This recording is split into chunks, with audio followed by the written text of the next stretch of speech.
Siwashaye sawavala ke amahora amabili ohlelo lwakho oluyingqayizivele ekhaya jikelele njengamanje sasingena ke ehoreni lethu lokugcina ngci. Hey wembukeli uke wambona kodwa umuntu oqeda ukuthenga imoto hey nithi nisahleli nje kumnandi avela ethi hayi mina ama gems sengicabanga ukunyakaza eshe bedlala isokhi bemoto nani ke Nkosi yami sekuyomela nihambe noma beningakayimiseli phela ngoba nizothini anamoto nini hayi kuthiwa ke le gender enithi ayilunganga uthi uma ngabe ekuvakashele kuthiwa nje waphuma nje wamshiya endlini mawubuya hayi ubuye sekubiza ngegama eli-ID esethawo uyaphila ntelezi kusho usuke kade ebhizi makhoni esesha ephenya endlini usezwathola ne-ID uyavula uyapheka equlu ufunani entweni zabantu awujonga indaba zakho hayi ke lapho mikhwezi lahloma lihlasela okwenyembezi zikhangela umnikazi litshilo ke igwitsho ulivile ke elimbukeli xa litsho liyatsho into kubana sesiyiqwela seyiseyayiqonqotha iru yethu yokugqibela ubusandula ungena ndisabuza lo mbuzo ba uvelaphi ubukaduphi kudala kusile kodwa ke mbukeli ungaxhalabi kuninzi ke esikuphathele kona nakule iyure singena kuye uyayazi kaloku into kubana kwaqhuma kubasiwe kwabaswa kuphekiwe ndiyeva nambukeli into bani ngathi ndiyarhaxwa into ethi le mbiza yethu iyaphuphuma masitsha iqhuma ake sibheke ihamba phambili ke kuleli hora.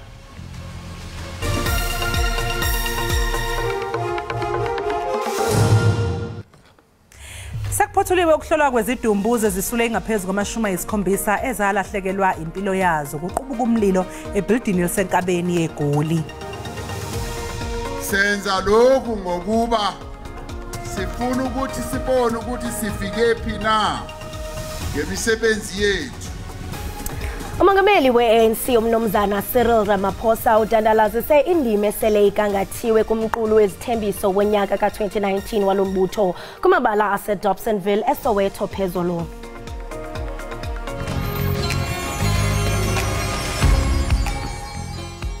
Bandi jongile abantu abadala bandi kadile abantu basekhaya bandi jongile abantu abadala bandi kadile abantu basekhaya. Igama lami ndinguLiso the musician lena yi-Ekhaya Jikelele ufumana imidlalo ufumana imozulu ufumana imiculo ufumana nezindaba. Bandi jongile abantu abadala bandi kadile abantu basekhaya bandi kadile abantu abadala bandi jongile abantu basekhaya.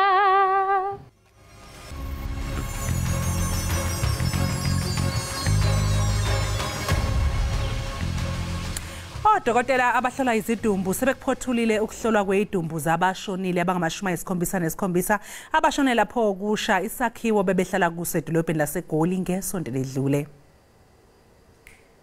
Imndeni engama-69 izethule esikhungweni sokuhlolwa kwezidumbu i-Deep Clue Forensic Pathology Services eyinsukwini ezintathu ezedlule. Abangama-62 kwabashonile bashe baba ngumlotha ke mbukeli nokwenze ukuthi phela umsebenzi wokuhlonza idumbu ube nzima kakhulu. Odokotela abahlola idumbu sebethembele kulibofuzo lwabashonile nemndeni yabo. Kuze kube manje ke kusayi-13 lemndeni oseqoqwe kuyo ulibofuzo. Kanti ke umnyango wezempilo usunxusa imndeni yabashonile abangama-62 abangaziwa ukuthi bavakashele emakhazini ase-Deep Kloof. Kuze kube manje mbukeli kusangcatshwe izisulu ezisishiyagalombili. Umongameli we-ANC umnomzana Cyril Ramaphosa udandalazise indima esele igangathiwe kumqulu wezithembiso wonyaka ka-2019 walombutho kumabala ke apha eDobsonville eSoweto phezulu. Kule ndibano ke lo mbutho uzibhenca ngakwenzileyo kule minyaka idlulileyo. Ethetha kwibala laseDobsonville umongameli Cyril Ramaphosa uthe bengumbutho bafuna ukujonga esele kwenziwe ngumbutho nalapho kufuneka lo mbutho ulungise khona. Senza lokhu ngokuba sifuna ukuthi sibone ukuthi sifike phi na ngemisebenzi yethu ukuthi abantu bazokwazi ukuthi mabayijonga i-ANC xa beyivotela bazi ukuthi iyenze emiphi imisebenzi. Umba wotyalo mali nawo uchatshazelwe. Promoting investments. We are inviting investors to come to our country. The reason why we are part of BRICS is also to make sure we bring those countries nearer so that they can bring investments here. Eminye imiba iquka inguqu kuqoqosho namathuba emisebenzi. I-COVID-19 eyasuba imiphefumulo yabantu abaninzi, abantu bagqibela bephulukana nemisebenzi. Ubundlobongela obaqhuba eGauteng naKwaZulu-Natal nezikhukhula ezaphazamisana noqoqosho kweli kuquka nemfazwe equbayo phakathi kwe-Ukraine neRussia. Kwindaba ze-SABC ndingusekiwe Ngombane. Ngiyapholeka mbukeli into yokubana lithetha laphuma ilanga kwindawo ezininzi kweli lizwe, kodwa ke rhabula ujonge into yokubana kwingingqi yakho zikhipha bomawati.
Abathandi bomculo nabalandeli bomdlali we-saxophone uMcCoy Mkhubata kulindeleke ukuthi ke bathole umculo omnandi emcimbini we-Standard Bank Joy of Jazz.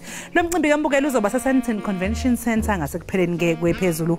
Kanti ke lapha endlini zomsakazo ukhona uMcCoy Mkhubata nozobe phela ephethe ke lo mcimbi. Sikubingelele McCoy, saze sathobe ukuba nawe namhlanje. Ave sijabula nje ukuxoxisana kanye nawe. Wa ndiyabulela nami nabalaleli nabami. Mamela Ekhaya enkosi. Awu kubulela thina, kubulela thina. McCoy udume kakhulu ke emkhakheni weze-jazz njengomdlali nje we-saxophone. Sacela nje ukusichazele kabanzi mhlawumbe ngohambo lwakho. Ya ngiqale umculo we-jazz nge-70s. Ya ngina 16 professionally apho ngiphuma khona Cape Town ngixesha le-uprising. We had all the time basi practice bese ngafundi. You know, if you attend the rally meeting, gibseli tino ability, and then having your practice yabon. So there were a few activities. Best thing I found. So lapang totally chance really you're getting practice, and then being lali penny whistle. Wang tenga flute to 1978. And na join like ipendes school as a Kappa then until as a dalano babu hot sticks in 1987 ngizokuzo join iqembu lakhe.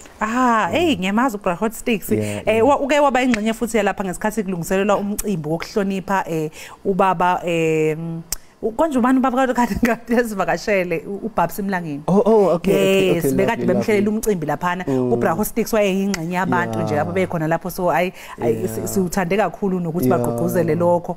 Manje McCoy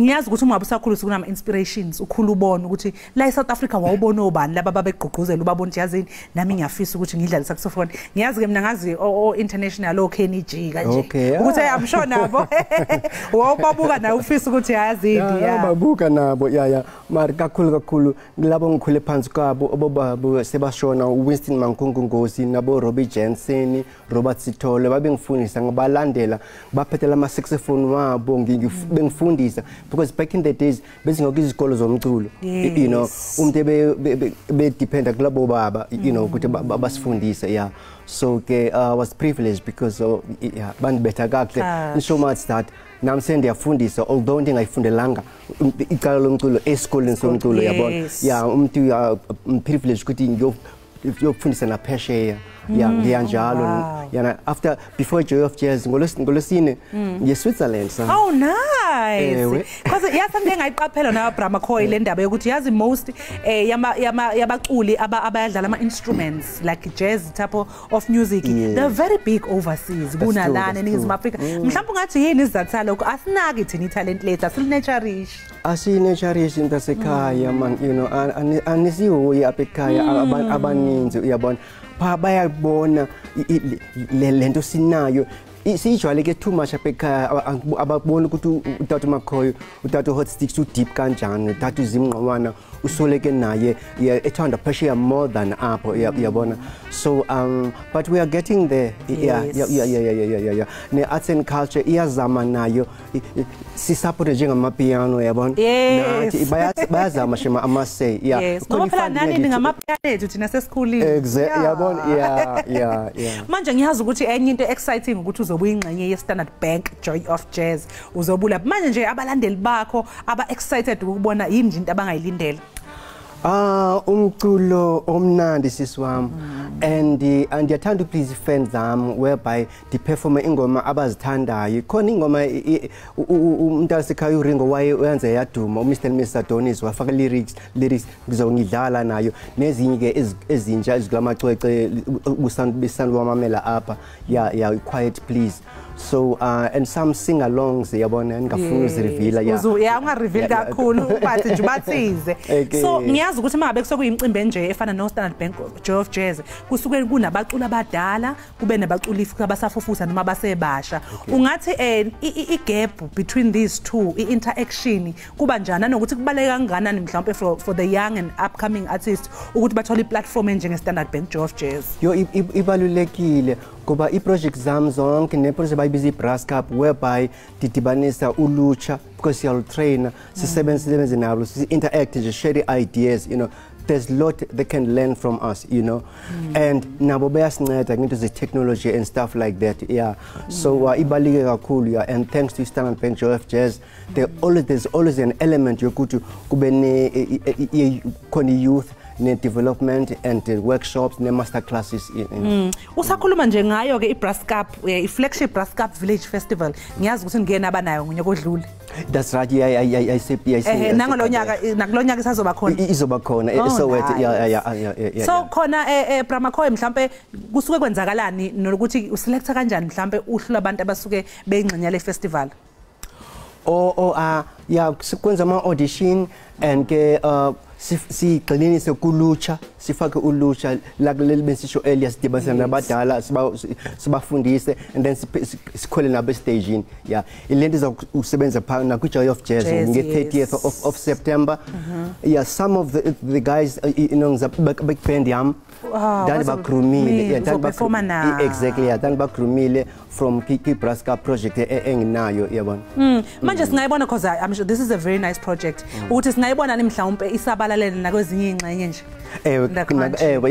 iplan yiyo le msiswami yes that's nice because off air before umbukeli ke ekhaya masaxoxisana no Brahma Khoi bengisamtshela ngithi niyazi ngine idea I think kufuneka ufundise ngesaxophone manje uvula isikole sesaxophone so yasho la ukuthi hayi umqondo omuhle mhlawumbe singabona in the future mhlawumbe umusuthi kuyenzeka uma usaxophonist uthi hayi sengiya retire akwenzeki although ikhulube ecala ndiyafundisa and ndifunza I remember during COVID bekunzima for students you know so ke luckily ndileli xhego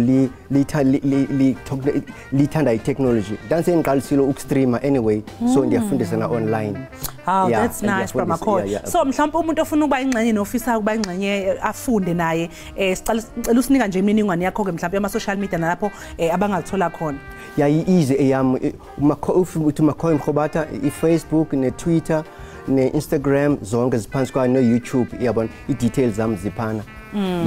Hawu siyabonga kakhulu Bra McCoy ngesikhathi sakho yazi sikufisele nje konke okuhle ukuthi konke kuhambe kahle ku Standard Bank of Jazz siyabajabulela nalamaciko ke upcoming osuzohamba uyoperforma nayo lapha bazobe boperforma kokuqala abayiphathi yale thinking yakho. Yes injalo lonto.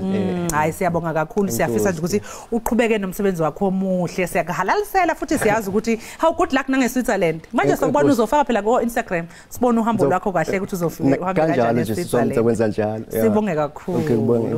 Mbukeli ke loyo ebesixoxa naye uBra McCoy obesixoxela kabanzi ke ngomsebenzi wakhe njengomdlali we-saxophone nangomcimbi nje ke sibheke kuwo iStandard Bank Joy of Jazz. Okwamanje ke mbukela sithiqu 8 lo sizobuya emva komzuzwana. Thank you.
Mbukeli isipilesi kwamukele ke ekhaya Jikelele sesifike qathatha leso sikhathi kokade silindile siyazi ukuthi uyayifela phela ngomgosi sigaxa after sigaxa athina ama hashtag ethi namhlanje makhulu ama hashtag wethu wena mamtshali President Cyril Ramaphosa ile yokuqala eyesibini ithi hashtag stage 5 eyesithathu ithi hashtag birds kwenzeke ntoni pha ku hashtag President Cyril Ramaphosa umengameli Cyril Ramaphosa uthi ithimba labaphenye belijutshwe ukuhlola ukuthi zikhona yini ikhale zalayishwa emkhunjini odabuka eRussia eLady R alizange libuthola ubufakazi bokuthi kukhona impahla eyalayishwa kulomkhumbi inxusa ke lasemelika kuleli uRuben Bricht lasabalisa insolo eziphelini ngezim Africa yalayisha ikhali nezinhlamvu kulomkhumbi ukusiza iRussia empini yayo ke neUkraine kepha ke kukholakala ukuthi ke umkhumbi wabe uthwele ikhaleza bezicelwe umbutho wezokuvikela kuleli iSouth African National Defence Force nakhona lezi ikhali wayecele ngonyaka u2018 so ke lolo daba lolo kwaba udaba impela ke olukhulu lapha lasabona sekuthiwa hey South Africa supply Russia ngama weapons kwa leyo nkulumo ke yaqhamuka lapha ake sizwe ukuthi baphendule bathini ke abantu ku x.com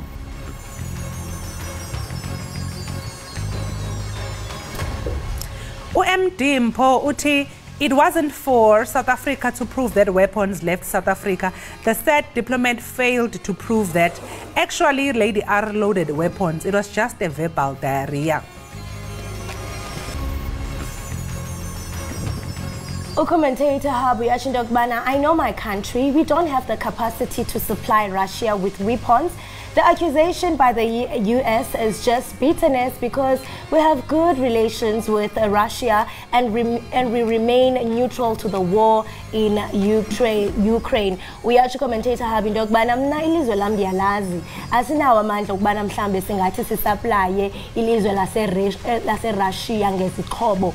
Uyatsho into kubana le accusation esuka pha kwilizwe lase US nje bubukrwada babo kuba bona banobudlelwano obuhle ne Russia kwaye ke bathi abakhethi icala xa uzwa kumba ungquzulwano lwapha eUkraine. Kuncembe sijonge ke abanye abaphefumule besithini pha ku x.com. Ukudzaya Mutisi uyashinto kubana US ambassador was spreading lies as usual. Uyashinto kubana ngamanga wodwa ukukhonyani kuyo yonke lena into. Tabele mgama sibona ukubana hashtag stage 5 kwenzeka ntoni na uyaqonda ukhumbule kaloku xa ubona stage 5 into ethi ke no Eskom uyabandakanyeka. Ukanti ke xa sijonga hashtag stage 5 iziko lombane elitsala nzima uEskom lipengeze ukuba ilizwe liza kuba kwinqanaba lesihlanu lokucinywa kombane okuthe kwaphunyezwa ngentsimbi yesine malanga ngecawe kude kube ngentsimbi yesihlanu kusasa namhlanje. Emva koko ke uEskom uthe siza kuwelela kwinqanaba lesine lokucinywa kude kube ngentsimbi yesine malanga namhlanje. Uthi ke ngenxa yokonyuka okuyimfuneko kulondolozo olucetyiweyo ukusuka kumyinge we-3,000 megawatts ngoJune ukuya kumyinge we-60,000 megawatts ngoSeptemba. Kanti ke kusenjalo Kholosa uyazi phela ukuthi ke kuyo lempela sonto esiphuma kuyo kuye kwakhahlamezeka ke iziphehli ezikhungweni zogesi iDuba iHendrina kanye naseThuthuka kuba phela secishwa ke iziphehli zamandla ezimbili lapha eCandle ngenxa futhi yokuthi ke bekumele phela ukuthi izilungiswe noma ke zihambe eziyolungiswa ake sizwe ukuthi batheni ku x.com mayelana nodaba lweEskom. Ushamim Mohammed uthi we have load shedding every single day. How come your emergency reserves never is enough? This is not making sense at all. Wase hashtag ake wafaka lapha wamentionwa umongameli wethu lapha eSouth Africa uthi at Cyril Ramaphosa 2024 is coming. At Khosiyensu big talks about reducing stages but it's getting higher and your demands never get less even on a weekend. Eish. Nanokuthi nje waphela ubusika sebuncipha nje noma ke sephelile ubusika seqala into asahlobo sekufuneka phela manje ngicabanga ukuthi nencindezi kuyigrid isithi ukwehla mhlawumbe sibone izincipha ke nezigameko zokucisha ngogesi ake sizwe komunye olandelayo ukuthi eniphefumule wathini umduduzi Dlamini Kholosa. Umduduzi Dlamini uyatsho pha ku x.com into kubana you are doing well throughout winter time. At the incipience of springtime and summertime you are backsliding unacceptably. Do all you can to to arrest this and return to stage 1 and 2. Disastrous to leave with high stages 3 to 6. It visits untold misery, anxiety and depression. Uyatsho into yokubana disastrous. Uyatsho into yokubana noko ingathi busenza kahle ngela xesha lewinter. Ngoku sesingena isummer time ubuyela umva kunene. Uyatsho into yokubana yonke lento idala into yokubana kube khona uxinzelelo lwengqondo, ungaphatheki nje kakuhle, ubalisa nento ye-anxiety, into ethi ke bana abaninzi baphazamiseka kakhulu iyo lomba we-stages ezibane zisehla zisonyuka ze-load shedding. Chuncembe sijonge ke abanye babathini pha ku-x.com. Uthini uGulam? Exactly as predicted yesterday, as Eskom collapses, the electricity minister is at Dobsonville Stadium celebrating NC government achievements. The excess electricity we had during the BRICS summit has totally disappeared. Massive disaster looming. Oh, Gosiam. Abantu basicela bangayibiza izinto into existence. Yazi mabethi massive disaster looming. Oh, sesiyayivala leyo disaster ngezi Nkosi yami. Usakhona umunye ophefumulile ngodaba lo hayi ke njenga siqhubekele ke phambili ke mbukeli ke sibheke ke i-hashtag yethu yokugcina ethi #vets. Sekwenzakale nenyuvesi yaseVets. Iyale yaphetha ke mbukeli inyuvesi yaseVets ukudalula izibalo ezikhombisa ubuhlanga kanye nobulili babafundi abakhonjwe indlela ophikweni lenyuvesi kwabenza izifundo zobudokotela. Ithimba labameli ebelimele inyuvesi enkantolo lidalule ukuthi ukudalula lemniningwane kungase kube nomthelela ongemuhle kulesi sikhungo semfundo ephakeme. Kwaze kwanzima. Ake sibone ke ukuthi baphefumule bathi nabantu ku-x.com mayelana nalodaba lwaseVets lokuxoshwa ke kwabafundi. U-advocate Dalibaki uthi the victims of the exclusion have been equally affected negatively.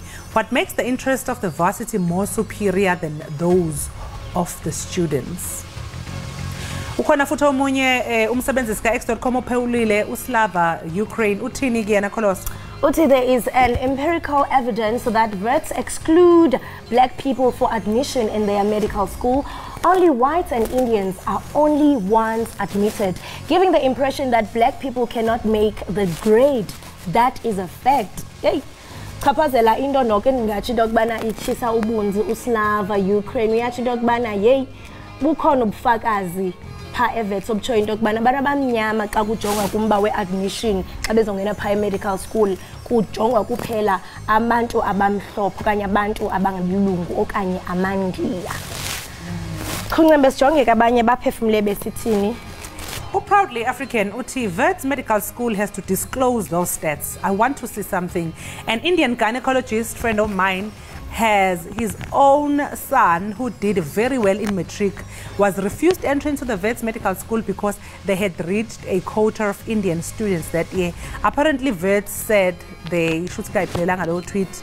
Kodwa ke uyasho lapha ukuthi ke unomngani yena we uthi wanqatshela ukuthi angene lapha ngoba kwasekuthiwa cha sesanele isibalo sisebathathiwe shuthi yena ke usaya implant noma uyasola lapha yana ukuthi bathatha abantu abazofunda lapha e-medical school ngokwe kuba nenamba abayibekayo okuyinto ke nobuhlanga ukuthi cha Indian sekugcwele ngoba sesithathile 10 abamnyama sebeyithathile ke aba10 mbukeli seswa goqala lapho ke ama trends ethu ke awonamhlanje kanti ke njengamanje sekuyisikhathi ke mbukeli sokuthi nje ke qunga sayidolo sizobuya emva komzuzwana.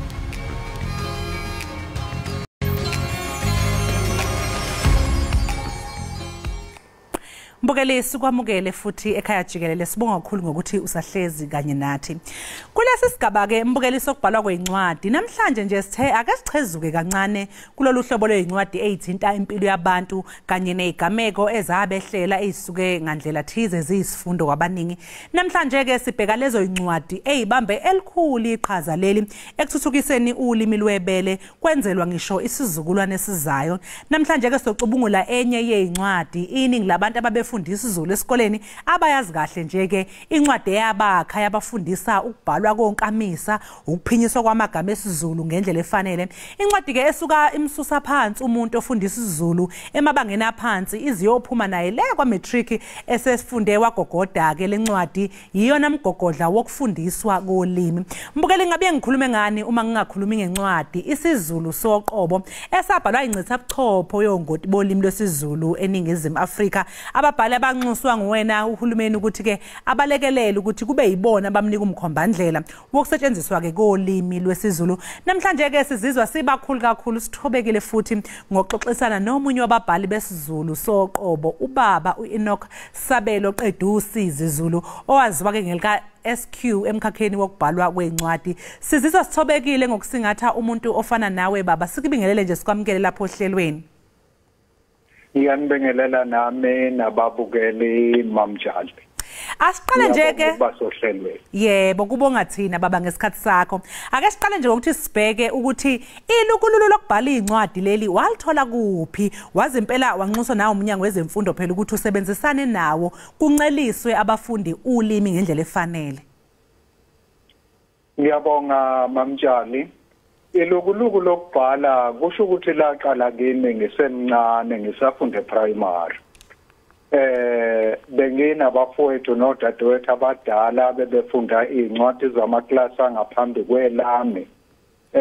Uma ke sebeyibekile ekhaya bengasayisebenzisi ngithathe ngifunde. Nami ke ngaze ngabana lelo gozi lokubhala. Kodwa ke ngiqale ukubhala sengikhulile sengiyinsizwa. Lesikhathi ngisafundela ukuthishela. IsiZulu soqobo ngalezi ayikhathi zethu ke ngeminyaka yo90 kwakungumqinqo nje womqulo omkhulu wencwadi okwakungathatha isikhathi eside ukuthi ufunde uqede. Engabe nayihlanganisa kanjani lencwadi enkulu kangaka SQ ikakhulukazi ngoba phela yayenzelwe amabanga ehlukahlukene ezikoleni kuze kuyoshaya ku standard 10 okwakuthiwa ke standard 10 ngalezo izikhathi. Sasibambisene siyisithupha. Angizubasho ke abanye ababhali ngaphandle ngoba uma ufisa ukuba ngibasho nabo ngamagama kodwa ke sasibambisene siyisithupha sinikezelana umsebenzi omunye enze ingxenye ethize omunye enze ingxenye ethize. Sasebenzisa ke imbhalo nezinhlelo zemfundo okuthi ze Department of Education ngaleso sikhathi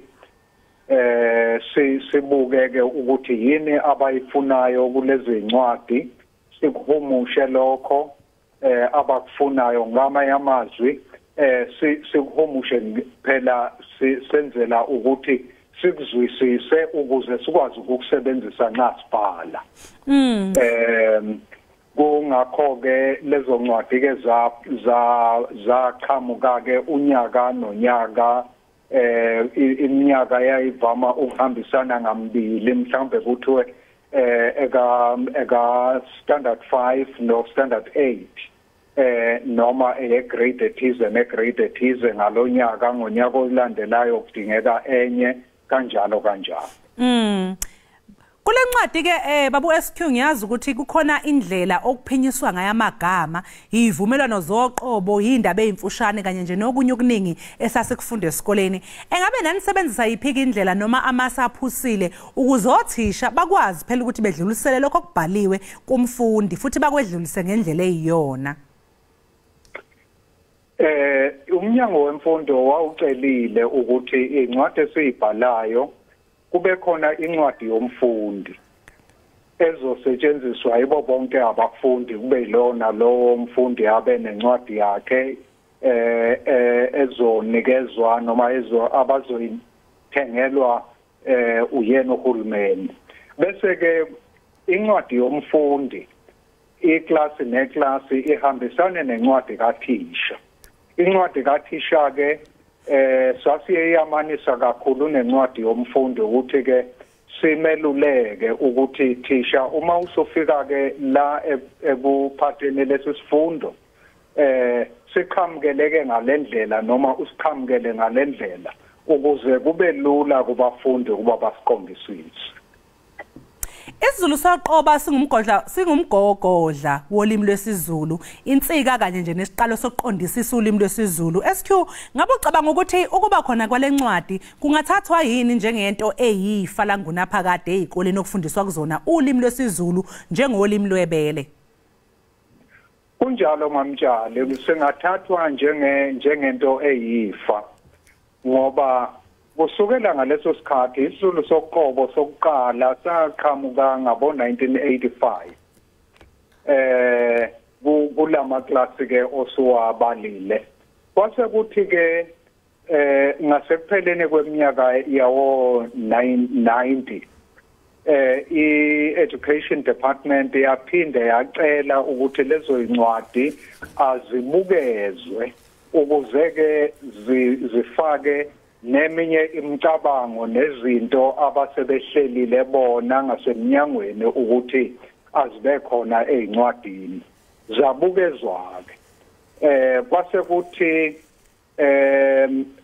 ekuqaleni kweminyaka yawo 2000 lapha ko 2008 2010 kuya ku 2013 zaphinde zabukezwa futhi. Kodwa ke umuntu osuke nayo lencwadi kusukela kulezi yazokuqala abafundi nothisha ababeyithokozela kakhulu ngoba zazibiye zibe nama notes ukuthi la uxakeka khona ake uyofunda lapha emtapweni wolwazi wandise ulwazi lwakho ukuze ke ukwazi ukuqhubekela phambili. Yebo baba uNdaba ezithi. Yebo.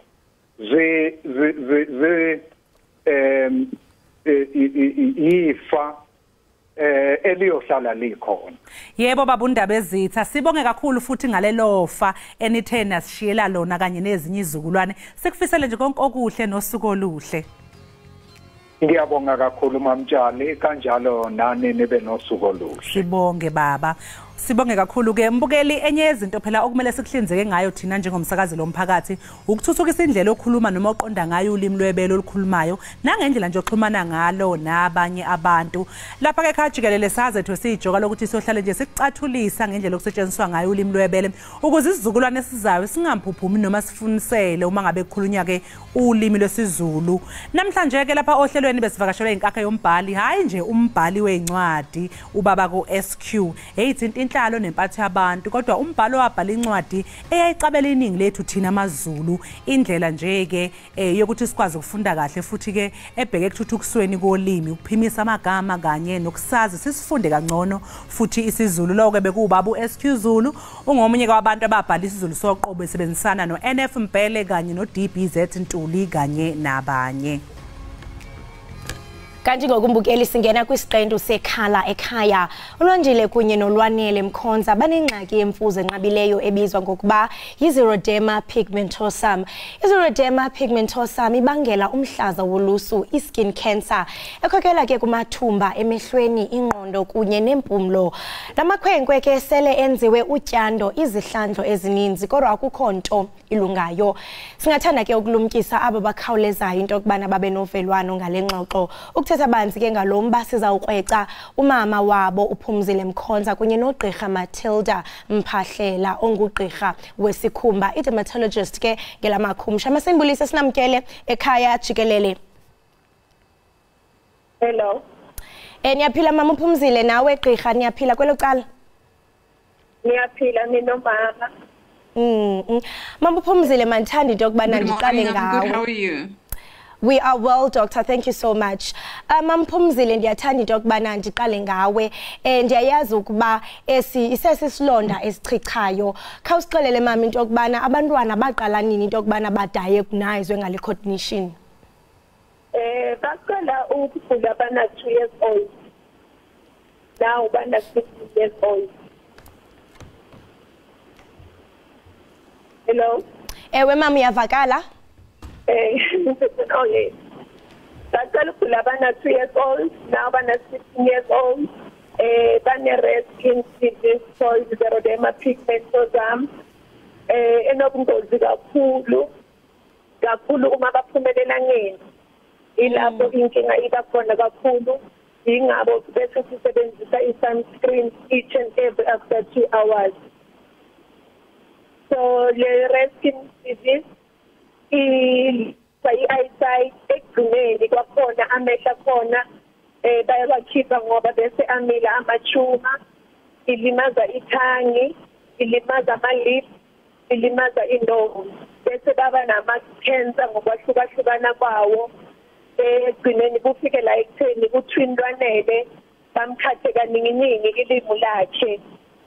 So uyasokola ukukhuluma nokudla kahle ngoba amanye ama-words awasazwakali kahle. Bese nothwindwanjile naye kanjalo ba-remove ilihlo lakhe laka-right usebenzisa i-prosthesis.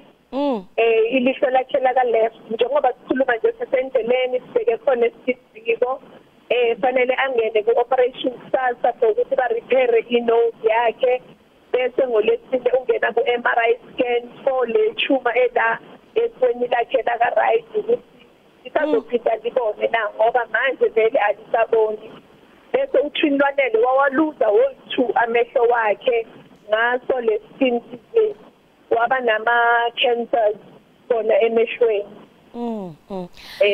Yo ibhlungu kakhulu mama ewes xa uzawuthi mhlawumbe le condition ide yadala umntwana kukhutshwe iliso eli1. Gqirha ndiyafuna into za kuwe Gqirha Malithile, ndiyathemba into kubana uyaliva ibali lika mama. Ingaba mhlawumbe wakhe weva ngesistory sakhe ngaphambili kwaye mhlawumbe siyazi into kubana ayikho i-cure for le condition efana nale. Kodwa ungacebisa uthini doctor sentsho ingamanejwa njani? As you said, I know a cure le condition. So essentially, what is happening, Guti, umzimba wako, in a normal person, umzimba wako normally when you get exposed to the sun, you get a DNA damage. Everyone gets it, but umzimba wetu une a normal system by which that DNA damage is always repaired. But with my patients are xeroderma pigmentosa, that system of repairing DNA ayisebenzi kahle.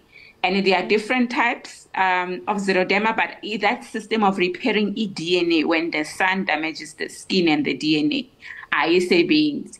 As a result, umzimba wako accumulate ama damage, eventually ama cells are changed into a cancer.